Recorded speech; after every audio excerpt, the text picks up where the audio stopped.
આપણે પહેલી લીધી જીવદયાની સજાએ, એનું વિવેચન થયું. પછી બીજી આઠમદની સજાએ, ત્રીજી આપ સ્વભાવની સજાએ, એ સમજાવી. ચોથી લીધી આપણે આત્મોપદેશની સજાએ, એનું વિવેચન થયું. અને હવે લઉં છું ચિદાનંદજી મહારાજની એક નાનકડી 5 ગાથાની સજાએ.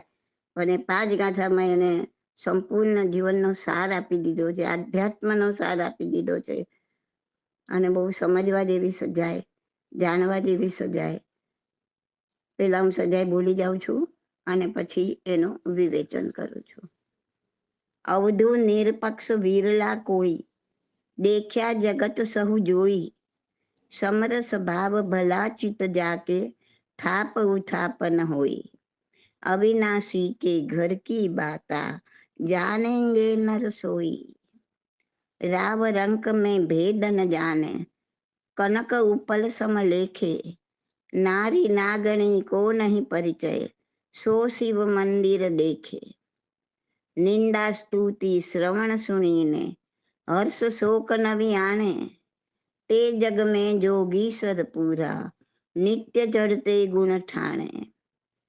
चंद्र समान सौम्यता जाकी, शायर जिम गंभीरा. अप्रमत्त भारंड परे नित्य, सुरगिरि समसुचि धीरा. पंकज नाम धराय पंकसु, रहत कमल जिम न्यारा. चिदानंद ईश्या जन उत्तम, सो सब ही का प्यारा.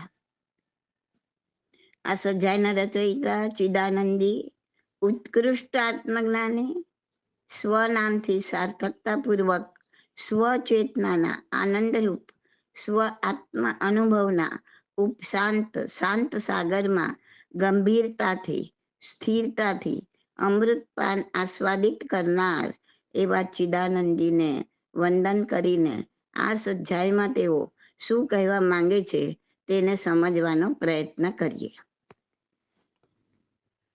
આ પ્રથમ 3 લાઈનમાં તો વિપશ્યના ભરી પડી છે. આ 3 લાઈન સમજશો તો જેને વિપશ્યના કરી છે તે સમજી શકશે કે શ્રી ચિદાનંદજીએ પણ એ જ વાત કહી છે જે વિપશ્યના વિદ્યામાં શીખવવામાં આવે છે. જો પહેલા એ વાત કહી દઉં કે કોઈ એ ન સમજે કે હું કોઈ વિપશ્યના વિદ્યાને આગ્રહી છું. ના, બિલકુલ નહીં.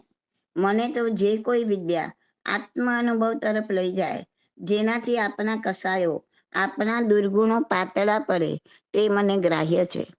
વિપશ્યના વિદ્યામાં આગળ વધ્યા પછી મને જે કંઈ અનુભવ થાય છે ને તે વિદ્યા વિશે જે કંઈ જાણકારી છે તે જ વસ્તુ મને આપણા સૂત્રોમાં, અર્થમાં, સ્તવનોમાં, સજાયોમાં ભરેલી પડેલી દેખાય છે.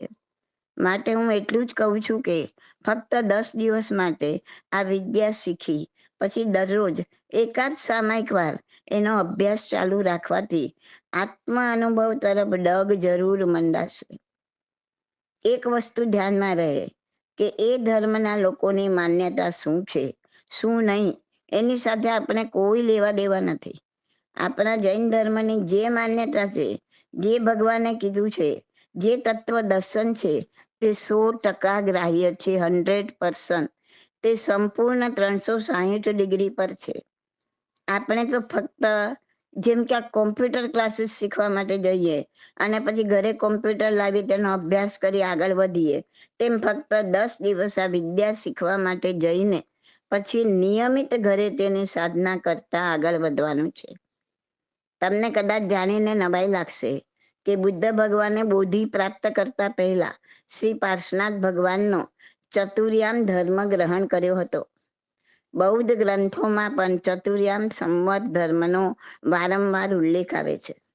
એટલે આ ક્ષમતામાં સ્થિર થવાની જે વિપશ્યના સાધના છે તે ઓરિજિનલી આપણી જ ખોવાઈ ગયેલી સાધના છે, તે પ્રમાણિત થાય છે. તો જોઈએ આ સજાયની પહેલી 3 લાઈનનો અર્થ અને તેનો વિપશ્યના વિધિ સાથેનો સુમેળ. શ્રી ચિદાનંદજી કહે છે કે આખું જગત જોતા એવા નિરપક્ષ એટલે કે જેને કોઈની સાથે પક્ષપાત નથી, જેના રાગમાં ખેંચાઈ જાય છે ને દ્વેષમાં, એવા અવધૂત એવા નિરપક્ષ અવધુ, એવા વિરલા કોઈક જ હોય છે જેને સુખ હોય કે દુઃખ, ચિત્તમાં સમતાનો જ ભાવ હોય છે. ન સુખ પ્રત્યે રાગ જગાવે છે કે આ પરિસ્થિતિ રહી જાય તો સારું, ન દુઃખ પ્રત્યે દ્વેષ જગાવે છે કે આ પરિસ્થિતિ ચાલી જાય તો સારું. બંને પરિસ્થિતિનો સમતા ભાવે શાંત સ્વીકાર. તેમાં થાપ ઉથાપ ન કોઈ. થાપવું એટલે જોડવું ને ઉથાપવું એટલે એમાંથી કાઢી નાખવું, તોડવું. ન કાંઈ એમાં સ્થાપવાનું છે, ન કાંઈ ઉથાપવાનું છે. તારા તરફથી જે કાંઈ જોડવાનું છે, ન કાંઈ જોડવાનું છે, ન કાંઈ તોડવાનું છે. એવી રીતે જે અવધુ, જે યોગી સાધના કરશે તે જ અવિનાશી કે ઘર કી બાતા જાનેંગે નર સોઈ. અવિનાશી એટલે આપણો આત્મા, જે ક્યારેય વિનાશ નથી થવાનો. અને આત્માના ઘરની વાતો એટલે અંદર કેવા મન અને શરીરના પ્રપંચો ચાલી રહ્યા છે, એમાં કેવા રાગ દ્વેષ મારું મારું થઈ રહ્યું છે, કેવું ઉપનયવા વિગ્નયવા ચાલી રહ્યું છે, કેવા તરંગો ઉઠી રહ્યા છે. આત્માના આવા ગૂઢ રહસ્યો એ જ અવધુ, એ જ વિરલો જાણી શકશે. જે વિરલો સાધનામાં જે કાંઈ કુદરતી રીતે બની રહ્યું છે તેમાં પોતાના તરફથી કાંઈ પણ વધાર્યા કે ઘટાડ્યા વગર થાપ ઉથાપ ન કોઈ, સમતા ભાવે સ્વીકાર કરશે. કાંઈ પણ વધાર્યા કે ઘટાડ્યા વગર સમતા ભાવે સ્વીકાર કરશે. આ ઘડીનું આ જ સત્ય છે, સ્વીકાર કરશે. એ જ વિરલો આત્મ અનુભવ, આત્મ દર્શન પ્રાપ્ત કરી શકશે. હવે જુઓ, વિપસ્સના વિદ્યામાં પણ આ જ શીખવામાં આવે છે. તારો શ્વાસ જેવો આવે છે, જેવો જાય છે તેવો જ, એમાં કાંઈ પણ શ્વાસ વધારવાનો નથી, ઓછો નથી કરવાનો, થાપ ઉથાપ કોઈ. ન એમાં કાંઈ મંત્ર રૂપ આકૃતિ જોડવાનું છે. સંવેદના જેવી પ્રાપ્ત થાય, સુખદ હોય કે દુઃખદ, સંપૂર્ણ ક્ષમતા ભાવે સ્વીકાર કર. સુખદ હોય તો રહી જાય એમ નહીં, દુઃખદ હોય તો ચાલી જાય એમ નહીં, એવી કોઈ અપેક્ષા વગર તારા તરફથી એમાં કાંઈ પણ જોડ્યા કે તોડ્યા વગર ક્ષમતા ભાવે સ્થિર થા. આ સાધના છે. થાપ ઉથાપ ન કોઈ. જો આમાં તારા તરફથી કાંઈ થાપ્યું કે ઉથાપ્યું, કાંઈ જોડ્યું કે કાંઈ તોડ્યું, તો આ વિધિનો લાભ મળી શકશે નહીં. એટલે જ હું કહું છું, જેવું છે એવું એક વખત બરાબર શીખી લો, પછી જાતે પ્રેક્ટિસ કરો. આગળ બીજી કડીમાં કદી કહે છે કે જેણે, જે અવધુએ અવિનાશીના ઘરની વાતો જાણી લીધી છે, એટલે કે જેને આત્મદર્શન સ્વદર્શન થઈ ગયું છે, તે વ્યક્તિ કેવો હોય? તો કહે છે કે એને રાજા કે ભિખારી કોઈના માટે ભેદભાવ હોતો નથી. જેને કંચન કથિર સમાન લાગે છે અને નાગણીની સમ એટલે નાગણી જેવી નારીનો પરિચય વધારવા જે ઈચ્છતો નથી. અને એવો જ વિરલો શિવ મંદિર દેખી શકે છે, એટલે કે સિદ્ધ ક્ષેત્રમાં બિરાજમાન થઈ શકે છે. ત્રીજી કડીમાં કહે છે કે જે યોગી પોતાની નિંદા સાંભળીને નારાજ થતો નથી કે પ્રશંસા સાંભળીને હર્ષઘેલો બનતો નથી, એવા યોગીઓ હંમેશા ચઢતે ગૂંઠાણે હોય છે. વળી જેણે ચડતું ગૂંઠાણું પ્રાપ્ત કર્યું છે તે કેવા હોય છે?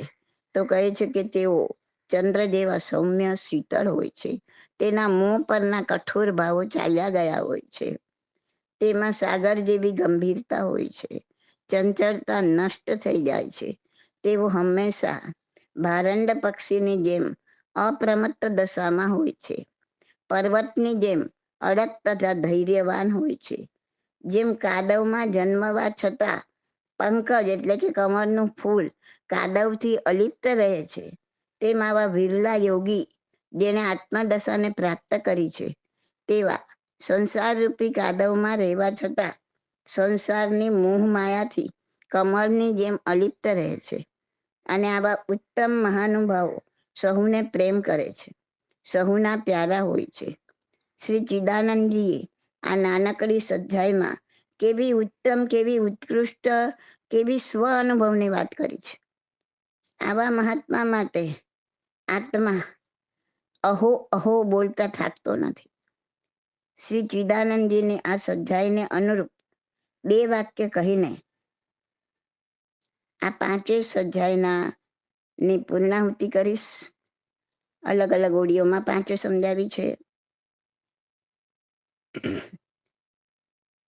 3 અક્ષરને ઓળખો, 2 ગુરુ લઘુ એક, સિદ્ધિ લેતા મોક્ષ છે, ઉલટી દુર્ગતિ દેત. 3 અક્ષરનો શબ્દ છે ક્ષમતા. તો સિદ્ધિ લો એટલે કે ક્ષમતા ધારણ કરો પ્રાપ્ત પરિસ્થિતિમાં, જે પરિસ્થિતિ હોય એમાં, તો મોક્ષ સુધી પહોંચાડી શકે છે. અને જો ઉલટી લ્યો તામસ તો દુર્ગતિમાં પટકી દે છે. તો આ 3 સ્વાધ્યાયો ઘણી વાર સાંભળો, એના એક એક શબ્દને એક એક વાક્યને અંતરમાં ઉતારો, એ પ્રમાણે જીવન જીવવાનો પ્રયત્ન કરો તો ચોક્કસ આગળ વધાશે. મારા 15 વોટ્સએપ ગ્રુપ ચાલે છે, એક ટેલિગ્રામ ગ્રુપ ચાલે છે, બધામાં આ સ્વાધ્યાયોનું વિવેચન આપ્યું છે. તમે ટેલિગ્રામ ગ્રુપની લિંક મંગાવીને એમાં જોઈન થઈ જાઓ તો આગળનું આ બધા જ ઓડિયો તમને સાંભળવા મળશે, જેમાં ફક્ત જિજ્ઞાસુઓના સવાલ આવે અને હું ઓડિયો પર જવાબ આપું. તમે તમારા ટાઈમે સાંભળી શકો છો. બાકી મારી 3 બુક બહાર પડી ગઈ છે. પ્રશ્નોત્તર તમારા ભાગ 1, ભાગ 2, ભાગ 3 ગુજરાતીમાં અને ભાગ 1 અને 2 હિન્દીમાં ટ્રાન્સલેશન થયું છે. એ પણ તમે મેળવી લો. ગ્રુપની લિંક અથવા તો ગ્રુપમાં જોઈન થવું હોય તો તમે કોઈ પણ એડમિનજીને તમે મેસેજ કરો તો એ તમને મોકલી આપશે. અને